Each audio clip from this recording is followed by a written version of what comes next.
Mad Max Radio, Live 365 IR Radio, the horror shows edition with DJ Mad Max. We have the one and only Betsy Baker. You may know her for playing Linda in the That's the original longest, Evil by the way, Dead. that's the longest sentence I've ever heard. So there you go. Yes, Betsy Baker, welcome to the show. How's your night going? It's going well, but it's early here, so it's just begun. Yeah, that's right, because you're out in the West Coast, so it's nighttime here and it's just the evening beginning over there. Yeah, absolutely. Is it cold there? Yeah, it's starting to get really cold here now, and I'm not a big cold weather person.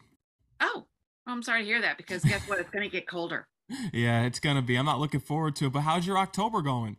October's going great. October's going great. Thank you. Did a HorrorCon LA here in a couple of weeks ago. Have been busy working and auditioning and doing a little bit of travel. I was just in Miami Beach last week, so everything's good. I'm vertical. I'm waking up each day. That's good. Evil Dead just turned 41 the other day. Can you believe it? I cannot believe it at all. It's such a classic. And then when you look back on it and just years pass by and people are still talking about this film, when did you realize that this film was a hit to masses and the audience of people who watch? That's really so funny because actually my husband and I were just talking about it yesterday. So, because he asked me if I went to the premiere in 82 and I did not. I actually had just moved out to the LA area from the Detroit area where Sam and Rob and Bruce and Teresa and Ellen still were. And Richie, who plays Richie, who's actually Hal Dalrich. And but I had moved to Los Angeles and I was really up knee deep or neck deep in auto shows. And I just couldn't go back for the premiere. And, the premiere, it had a good start, a rocky start for a little independent movie. But then my husband said, well, when did you realize it really took off? I said, well, I knew something was really going well because we didn't have the internet back then. We didn't have anything to gauge unless you were friends with Sam and Rob and Bruce and you talked every week. And unless they talked with, the movie collection, the movie data collection people, they didn't know either. But so that was 1982. In 1986, they called me out in LA and said they were out in LA, which I didn't know, and they wanted to meet for lunch. And so we met for lunch and they were offering me the role. They had said, we want to talk about Evil Dead 2. And so that was in the spring of 86. And I walked into this restaurant and it was Bruce and Sam and Rob, the same trio that I met, back in Detroit 7 years earlier or whatever. But I couldn't do Evil Dead 2 because I was pregnant. I had got married and Oh, we were having a baby and they couldn't change their schedule. They were really more tightly bound with contracts and stuff than they were with their first movie. I certainly couldn't change my schedule. So I couldn't be in Evil Dead 2. And I came home and I said, well, it must be doing well because, they just offered me Evil Dead 2, but I couldn't do it. What really I think took off, and I think everybody that knows movies and especially horror movies and specific genre movies are the video stores. That's what did it. Blockbuster. And yeah, that's what did it because I'm of the age that when you went to a movie, you saw it one time and you hoped to get there to the movie theater before it left town. You hoped you would get to see it Thursday, Friday, or Saturday before a new movie came in on Sunday. If you didn't, then you missed seeing the movie. You missed it completely. Blockbuster, you could be in college, you could be drinking and getting high and renting it every week, every weekend, if you had the luxury of having a VCR machine in your dorm room or your apartment. And so people were seeing it 40, 50 times a year. And they were spreading the word and they were having people over and it just grew. It just grew. And I think Bruce and Sam and Rob all credit not only the fine acting, the stellar performances, but the video stores Yeah, the really video helped. stores definitely led to the Yeah. boom in doing my research about it, especially with all these genre films and not going to premiere. Do you remember the first time that you saw it in complete in its finality? Yeah, the first time I saw it in its, well, I didn't even ever see, the first time I watched it, I did not ever see it in its finality, was in a Los Angeles movie theater. But at that time, they had not made corrections to all the sound blips and everything. And my husband, who was a pretty well-known sound mixer, he said, I can't stand this. I can't stand watching you and not understanding what people are saying. And so we left. Wow. So it was another, I don't know, while again before I saw the whole movie. And I think I saw it myself. Now, what was your reaction to seeing yourself on screen, especially when you saw yourself in the makeup and especially in the baby doll scene that everyone knows you for when you're singing the lullaby? By the time I watched it, it had to be 2 or 3 years later after we filmed parts of it, because I filmed part of it in 79 and then went back in the spring and filmed it in a different state completely in 80. I had forgotten some of the scenes. I had forgotten some of the script, some of the plot, and I had forgotten it brought back memories of the set and the cold weather and the makeup and the scene, so there was a lot going on in my head when the first time I saw it. It's definitely an iconic film, but I did so much research on your history because growing up, you used to put on tap dancing shows in your neighborhood. I heard That's about. right. That's right. Uh, Actually, we went to school. We lived on this.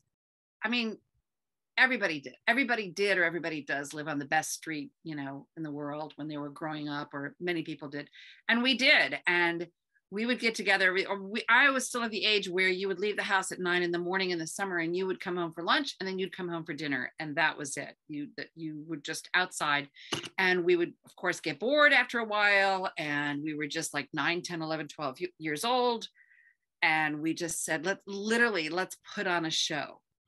And so we would listen to the local radio. We would get these songs in our head, or we would say, well, I can tap dance. Well, somebody else said I can, I can quote something, or I know how to do soldering irons. We'll plug in the soldering iron to dad's garage over there and I'll solder something. And we literally put sheets up in the garage, and we would charge all the other kids, meaning 5 or 6 other kids that were younger than 6, and we would charge them a quarter or 50 cents. And we thought we'd like hit the mother load, you know.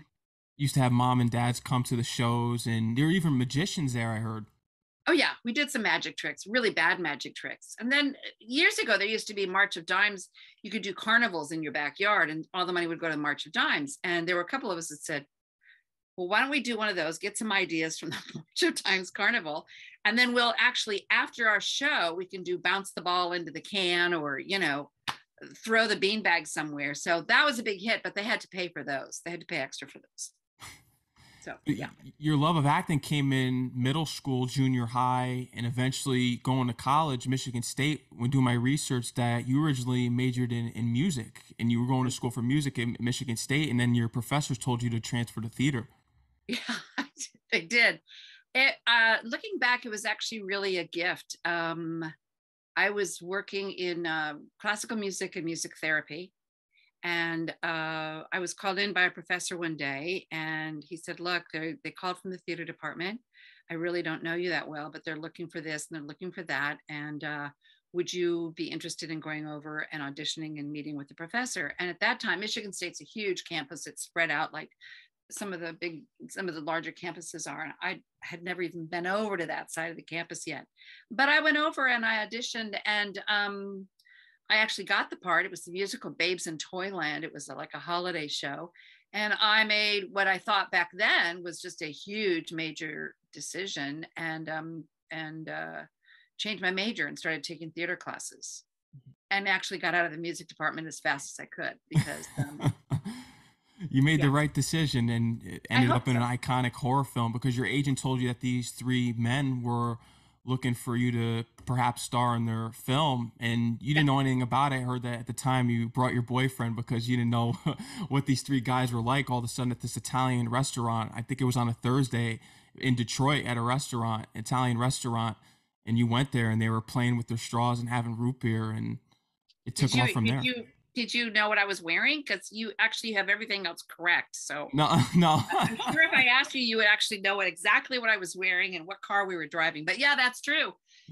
I had an agent there in Detroit because I was actually doing a lot of commercials and industrial films, which are training films.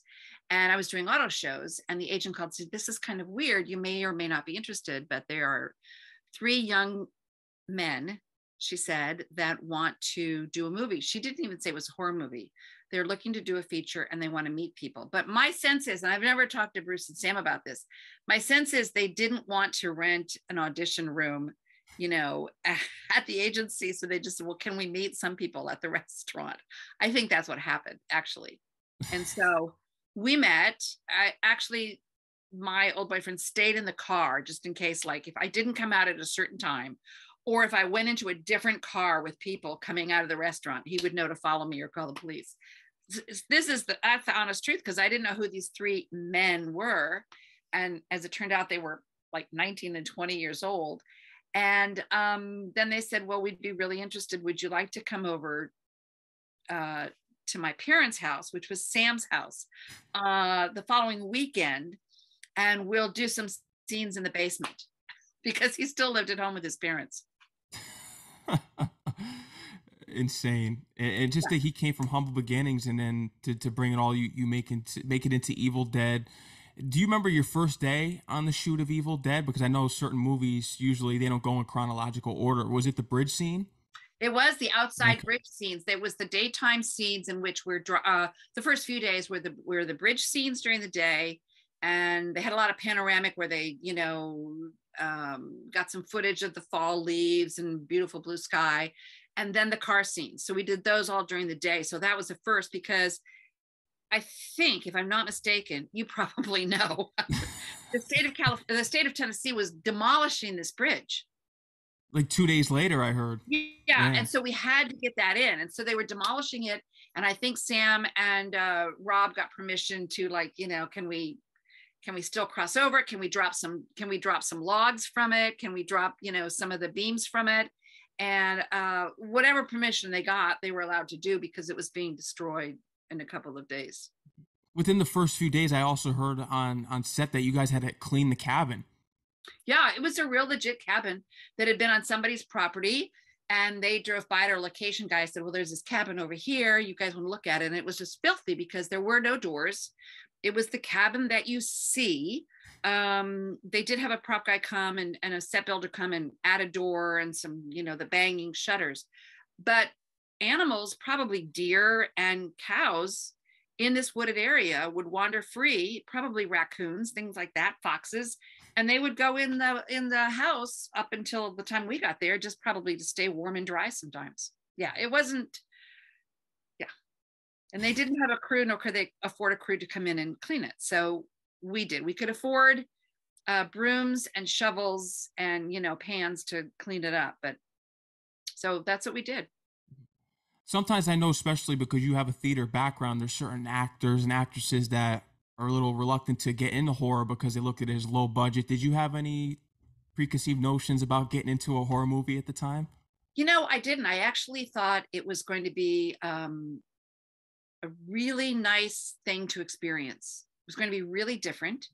I had just basically done theater for 3 years in college. When I finished college, I took a pass on getting a scholarship to go to grad school in theater. And I then went and sang in the Florida area with a professional group, and we sang professionally every night. I came back, I was literally doing commercials for, hamburgers and lottery tickets and restaurants and industrial films for cars and autos and Sears and Roebuck. So when they finally said at Pasquale's, which was the Italian restaurant, that, "Well, it's a horror movie, it's a scary movie, does that bother you?" And I just really sat there for a second. I went, "Nah, I think it'll be fine." I thought it would be a great adventure, and I thought I would learn something. Some of the cast and crew stayed overnight and slept. I know you had the luxury of not being able to do that, but I know it was usually they slept there during the day to watch the equipment on the set. Yeah, we had a couple of crew. They were all friends of Sam and Rob's and Bruce's, and they came down to support them. And it was a job for them. I don't know, maybe they made literally $50 or $75 a week, but they could get a credit as well. And so when we were done shooting at night, there would always be one or two people there in the cabin that would just kind of stay, grab a burger from somewhere and stay there and guard the cabin, because within a couple of weeks, people knew we were filming there. And it was touch really, the road that you see in the film, the dirt road, is really the road that was there to go into the cabin. But it's a long, long road. So not everybody knew that building even existed. But once word got out, they felt that they should have it, secure and watched over. And we actually did, if I'm not mistaken, we actually did have a couple of burglaries or whatever. They didn't destroy anything, but they took a couple of things. And that's when we started having some of the guys stay there during the day.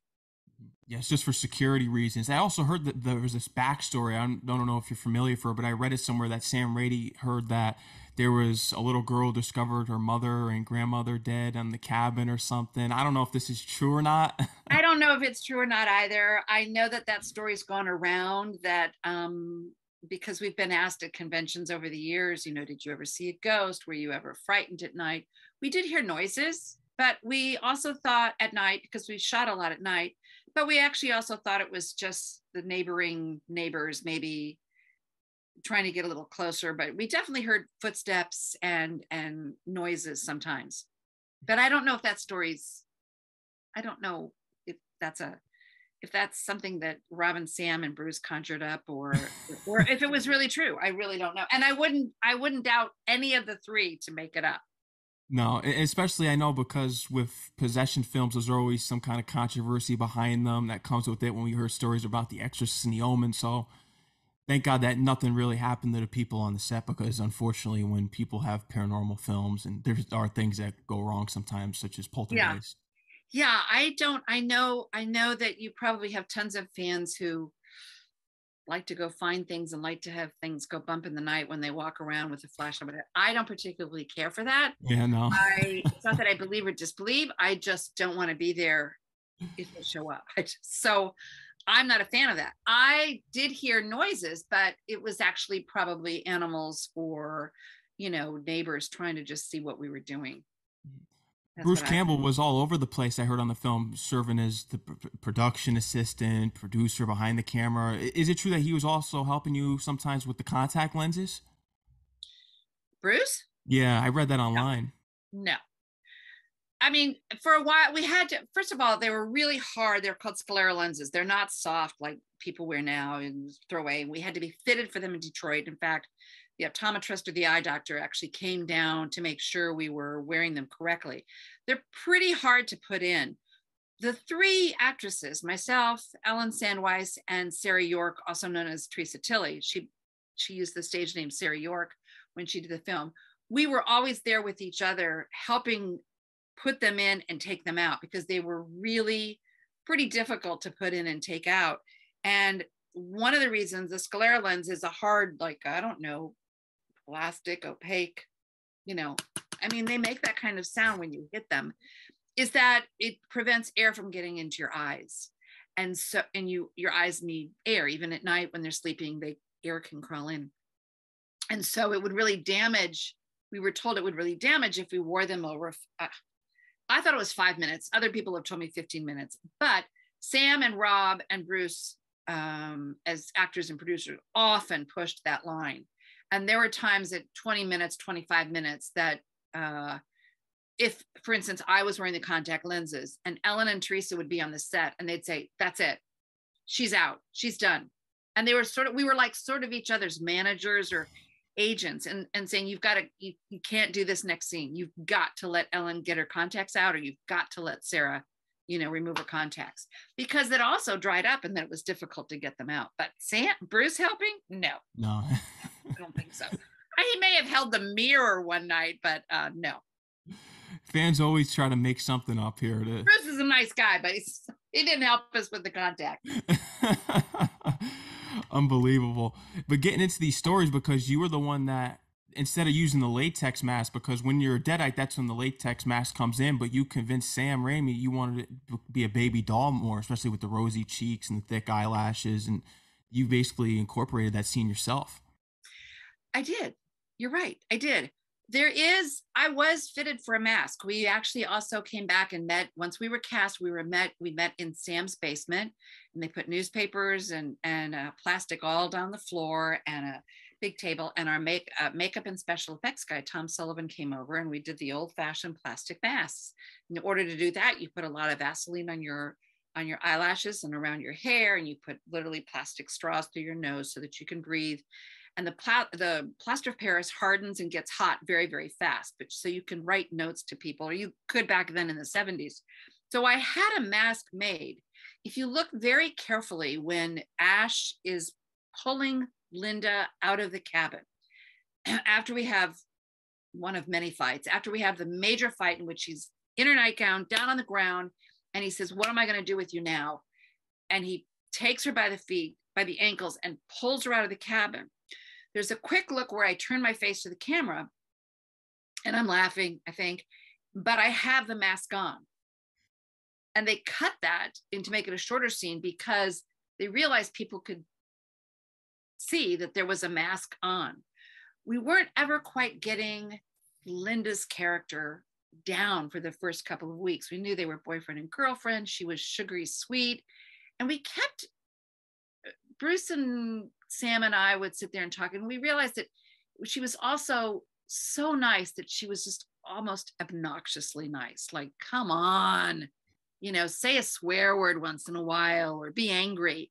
And Linda was just so sweet. And I said, I think, Sam, I think we could play with that a little and just make her he goes, like what? I said, well, almost make her like into a baby doll, like a porcelain face. And I literally said this to her. We were in the corner of the cabin, and I said, take the mask off me. And every night just put a lot of rouge on, a lot of blush, and we'll paint on eyelashes like you would a China doll. And then you could have her talk real sweet, just really, really sweet. So it's just over the top sweet. And Sam went crazy. He couldn't stand the voice to the point where he said, that's it. That's what we'll do. And that's how Linda's overly sugar sweet character came in.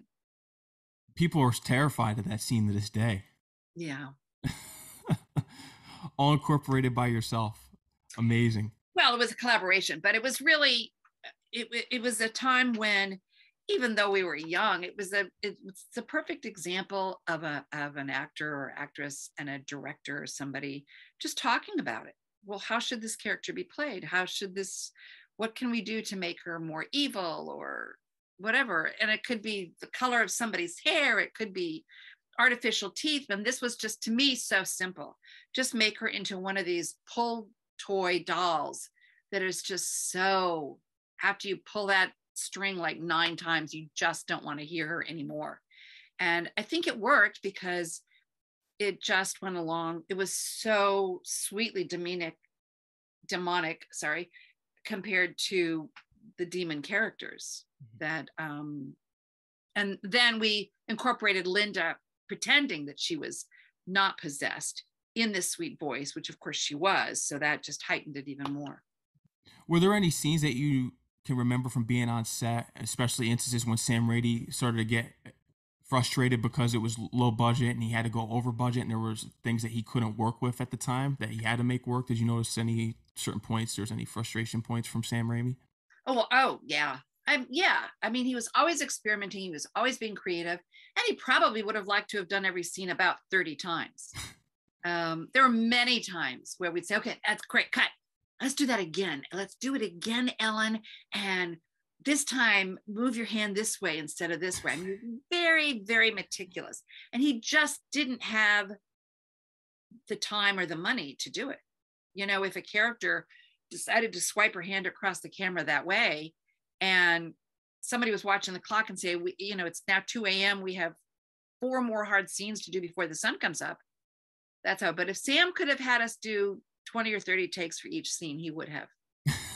It would just given him more controlling the editing room and what do I like and what don't I like, because we were being very, we were each handed a script also that was, very, very generic. It says, um, somebody would be screaming and then it would say fight scene, TBD, to be done later. It wasn't written yet. We had no ideas we were going out into the woods, into the forest. We had no idea the trees would be attacking us like they were, because it just said tree scene, nighttime tree battle,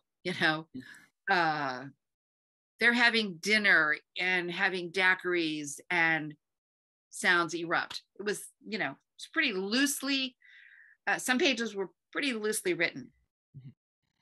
When on the set, because Sam Raimi also created his own style of filmmaking when he was putting the cameras on the boards and having people with rope basically drag it on the ground. Did you and as well as the cast realize that this was a new invention and just were curious about what he was doing and how it came out in the end? Yeah, absolutely. There were times, he used to just have pieces of wood with a lot of Vaseline on them, and he'd slide that camera across. Yeah, he was very, very creative. And within a few days, we realized, because the first few days again was the outside, the exterior, the bridge scene, and then you just have camera mounts in the car. But when he started turning cars in a deep angle, or he went back at night when we were not shooting and grabbed the bridge again just before it was demolished with smoke and lights, I knew from the very beginning there was a lot of creativity there. I mean, it could have just been done, okay, we'll get a couple night shots of this bridge and then we'll go home. And if he could have, I'm sure he would have stayed 5 nights and done even more with the bridge. Yeah. You got to reunite with Sam Raimi years later for Oz the Great and Powerful. You ran into him, I think, at an audition you were doing. You caught up with him, and he wanted to put you in Oz the Great and Powerful. I know that he was basically the same person that he was when you were working on Evil Dead, but from his craft making standpoint of filmmaking, did you notice anything that he got more advanced at while being on the set and working with him on Oz the Great and Powerful? Well, the one thing I noticed is he always wore a suit, and I had known that for years, but he always wore a suit to set. Out of the respect of the job. I mean, we were in our flannel shirts and sweatshirts, and jackets that had not been washed in 4, 5, 6 weeks, on the set. But over the years, that's one of the things he's known for. And he knows that I think he knows and emits the essence. He knows he's very fortunate to be where he is in directing. He's very grateful for the job, and you do something Oz the Great and Power from a studio, he's got to also refer to there's a lot of people he has to answer to. And there are, instead of 4 people in the cast looking at him for direction or wanting to give advice or asking questions, there's anywhere between 90 and 200 from lighting, props, scripts, sound, everything. And so there was a definite seriousness to him, but Sam has this little smirk and this little laugh that would come out, and we all enjoyed seeing it. And sometimes he would sneak off with the 3 of us and have a drink of a Diet Coke or something, which he would say, "Oh, I don't drink any diet sodas or whatever, or Cokes." And he'd have a drink of a diet soda, and then he'd have a hit of a cigarette. I got to get back to work, girls. Got to get back to work. But it was a real privilege to work on Oz and see him work again so many years later and be part of that. All the way from Evil Dead, when there's been times I've heard stories of you guys looking at each other on set being like, what the hell are we doing here? And all of a sudden, we just didn't look at each other. We just said it out loud, like, get it out of here. Yeah. There was some moments of anger and frustration. And yeah. He also fell asleep on the set too. Who, Sam? Yeah. Oh yeah. Yeah. He was pretty exhausted. I mean, all the guys were really, really exhausted. We would try to, we all were, everybody was. We would shoot, we would go to the cabin at like 5 or 6 at night. We would shoot till 5 or 6 in the morning and go home. And by that time, the city, the town was coming alive. So anybody who's shot or worked nights, I just honor them, because it's a really hard task. Any of our our neighbors and our friends that work night jobs and night shifts, it's really hard to then go home and sleep during the day when all of our society is based on a, day-to-day living. And we all lived in the same house too. So there were times when one of us got to do the laundry, but the other 9 or 10 people had to wait, or one of them needed to go to the grocery store, but we only had, or maybe 5 or 6 of us had to go to the grocery store, but we only had 2 cars down there. So it had its challenges. Especially the scenes when you're in the trench, because they actually had to dig that up and they put blankets in the trench. I guess they said, oh, you'll be more cozy that way. Matt, you really do your research, don't you? Yeah. Yeah, they tried to use the word cozy, and they got me blankets, and they tried to put a heating pad in there, but I think the extension cord didn't go down to the generator in the cabin. But yeah, they tried to make me comfortable, which did not happen. And Sam came up to me and convinced me when Bruce or Ash was hitting me over the head with the wooden beam, that it wouldn't hurt. He was lying, and that it was just made of styrofoam, which they weren't. It was actually, they had gone to Sears or Penny's, or I don't even think they had Home Depot back then, but a hardware store, and they'd gotten those, artificial beams that you could put up in your rumpus room back then. I mean, they were artificial, but they weren't made out of real wood, but they weren't made out of lightweight styrofoam either. So the first couple times Bruce hit me over the head, I was pretty pissed because it hurt. And we did like 2 more takes. And I said, that's it, we're done. And Sam knew when he told me that it wouldn't hurt and it wouldn't be painful. He knew that it would hurt. It would be painful. And that's when he had to yell cut? A number of times, yeah. Yeah. Yeah. Unbelievable. Do you remember your first convention with reunited with the whole cast? I think our first it wasn't actually a convention. It was sort of a reunion in the Detroit area in early 2002. So it would have been like 20 years ago. Anchor Bay, who was then distributing the film and invited us all to come, and they had made some special items for fans and stuff. And we all met at Anchor Bay offices, and we spent the whole weekend there. And then we had a premiere showing of, I think, a redigitized or whatever film in Royal Oak, and for fans, and a Q&A. And it was a tremendous amount of fun because a lot of us had not seen each other for 20 years. I'm actually really good friends with Sarah York, aka Teresa Tilley. Very good friends. We both live in the Los Angeles area. And of course, Bruce and Sam and Rob had worked in collaboration with, Xena and things like that. And they remained friends. But a lot of the crew, which there were only about 7 or 8, but, we hadn't seen each other. So it was really, really nice. Just prior to that, in late 2001, they had a cleaned up version of Evil Dead. And I was contacted one day by American Cinematique, which is a theater and a movie film organization out here. And they said, are you Betsy Baker from Evil Dead? And I thought it was a crank call, so I hung up on them. And they called me back. They said, no, really, we're looking for Betsy Baker from Evil Dead. And I just said, why? Well, let me explain really quick before you hang up again. And they were inviting me to the premiere at the Egyptian Theater. And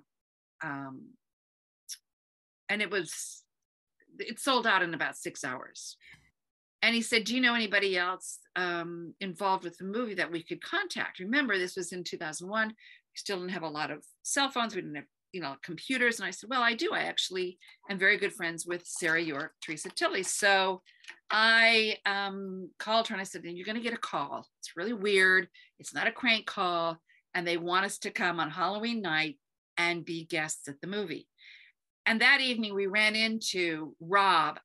Sam was working on Spider-Man at the time and couldn't be there. And I don't think Bruce was there, but we had a lovely evening with Rob. But it was incredible that the film was like sold out in like 6 hours. And then we had a Q&A, and that's how we first originally, that was probably the first, and then the weekend in February. And then within a couple of months, we were doing conventions. Wow. And I know you've had plenty of experience there at these conventions because the fans, they can be wild. Yeah, but they're actually great. They're not only wild, but they're really. I will say, in all sincerity, these conventions have been great over the years because I would say that the three of us girls, Teresa, Ellen, and I, just never knew of the fan. We just were not aware of the fan bases. We were busy either acting or raising kids, raising a family, or doing something else. And we had no idea there was such a huge fan base. I mean, Bruce had been doing conventions for a couple of years before 2002. And we had absolutely no idea. So it truly, genuinely was and is and has been a great thing to meet the fans and hear their stories. But yeah, it gets crazy. It gets crazy. It gets crazy at the end of the night. Makes for a Unbelievable. fun weekend. No, it does. It definitely does. But you were able to reprise your voice as Linda in Evil Dead the game. Congratulations on that. Thank you. Yeah. Yeah, I did. There's a lot of me in the narration that people don't realize it's me. Um, uh, but yeah, Linda's back. Linda's back in the saddle. Sweet as ever, but not quite. I know with all the news that's been breaking with Evil Dead Rise coming out next year, has there been any talks, anyone reaching out to you perhaps for a cameo or for you to be in? No, No? can you believe that? No, no. And I know that Evil Dead Rise was really challenging to do during COVID. And it's not impossible, but it's hard to bring back people who have, been dead for 40 years Yeah. and legitimize it. It's been done. They brought, I mean, we certainly saw Cheryl in Ash versus Evil Dead. But no, they haven't. I would do it in a heartbeat. I don't know what they would have me. Or they'd probably have me as some little old lady in a rocking chair in a nursing home or on a porch, waving at the car going by, know what they would have me do, but yeah. It would be a nice acknowledgement to bring back some of the original cast members. Wouldn't it though, Max? Could you just say that again a lot louder? It would be nice for some of them to bring back the original cast members. It It would really be. would. It would. Uh, do you remember your first horror movie that you ever saw before Evil Dead as a kid? Yeah, it's really somebody well known had the same movie. It was not actually, I don't think, called a horror movie back then. It was a psychological thriller. But I was really young, and I think in middle and junior high or high school when I saw Rosemary's Baby. Mm. And to me, that was, I said a few weeks ago, oh, I'll have to go back and see that again. And then I later that night and said, no, I don't need to, because it really frightened me. It was, and I do not care for horror movies per se. I don't like to be scared. I don't like to think there might be somebody else in the room or whatever who's not invited. And I don't like to know what's going to happen with something underneath the seat of a car. But Rosemary's Baby really was very frightening to me. Mia Farrow. Yeah. Yeah, that's definitely a frightening one. Yeah, it was really well done. And yeah, it shook me to my core, because you certainly didn't think, and I don't even remember all the characters, but I do remember that, Mia Farrow was married to this young couple, and they were so excited having a baby, and they moved in next to this elderly couple, and then things began to go shit. Yeah. You got that right. Yeah. But you've been invited out to your own theater program out where you went to school in Michigan State University there for Evil Yeah. Dead and the musical and all that. They had just started, Evil Dead the musical was just starting to rise to major fandom, and the Michigan State University Department of Theater decided to do it in October. I think, well, you would know. Was it 2010 or 2012? It was 2010, wasn't it? I think it was 2010. Yeah. And so they invited me to be a guest. I was there for almost a week. I actually taught a few classes, but the Department of Theater also had a homecoming float because it was a homecoming weekend. And they asked me if I would like to ride on a float. And you have to say that's pretty exciting, because there aren't too many 40, 50, or late 50s men or women that are invited onto on a homecoming float or a float of any kind in any sort of parade, right? You just don't see that too often. And I'm certain that there are still some people in East Lansing, Michigan that are, waving and waiting for the football team to come by, and they're going, what is this? But we had a blast. And we have seen Evil Dead the musical numerous times. And we had a really amazing experience in Pensacola, Florida a few years ago, where they were doing Evil Dead the musical, and they asked us to come as guests, the three of us, ladies of the Evil Dead. And we watched the shows, and we had some Q&As afterwards. But on the last night we were there, they actually also asked us to come on stage during the show as surprise cameos for the audience. So for instance, after the actress Linda sang a song or whatever, or I would come out and finish the song. And Ellen actually appeared, out of the cellar instead of the actress who played her. And that was a great evening. It was one of the best evenings in our life. But yeah, we saw one of the first off-Broadway. We were invited to go to New York and see one of the first off-Broadway shows and experience the Splatter Zone. Yeah, it's Splatter Zone. It's pretty amazing, isn't it? Yeah. This film, it was made independently, and just to see it come from humble beginnings all the way up into being on Broadway, having its own play, it's truly inspiring to see. Yeah, now it's playing in like what? Well, you would know. I mean, what is it, 30 or 40 cities this winter? That's right. I did hear that. It's back in the theaters too. Yeah. Unbelievable that the following this film has. But you've done other work, Lake Erie. I did Lake Erie in Michigan. Yeah. That was a great movie, in which I also played another character who really is not perceived in the film as a horrible person. But could or could not be. You'll just have to get the movie and see if I am or not. And I worked just a few days. Lance Henriksen was in the movie, but we never met each other on the set, because that happens a lot. But that was great. We worked, then the three of us girls also worked on Brutal Massacre, which was actually a comedy, a parody of horror movies. Yeah. ER, you've done work on as well, a couple shows. Yeah, ER. I just finished Criminal Minds and NCIS, and Bosch, the Legacy, the comeback show, and the comeback of Bosch. And I've been pretty fortunate. The Wedding Season, I think you were working on too. The Wedding Season I did, which all I do in the movie is scream. That's all I do is scream. Yeah. And that was fun. I've done the Connors. I've done ER, Grey's Anatomy, Southland, The Last Ship, American Horror Story. Yeah, it's been a rich, good last few years. Yeah. Do you have anything else upcoming that you want to mention to my audience here? Gosh, I worked on a film last year, directed and produced and starring Nicola Peltz, and called Lola James. Okay. And I really look forward to seeing that.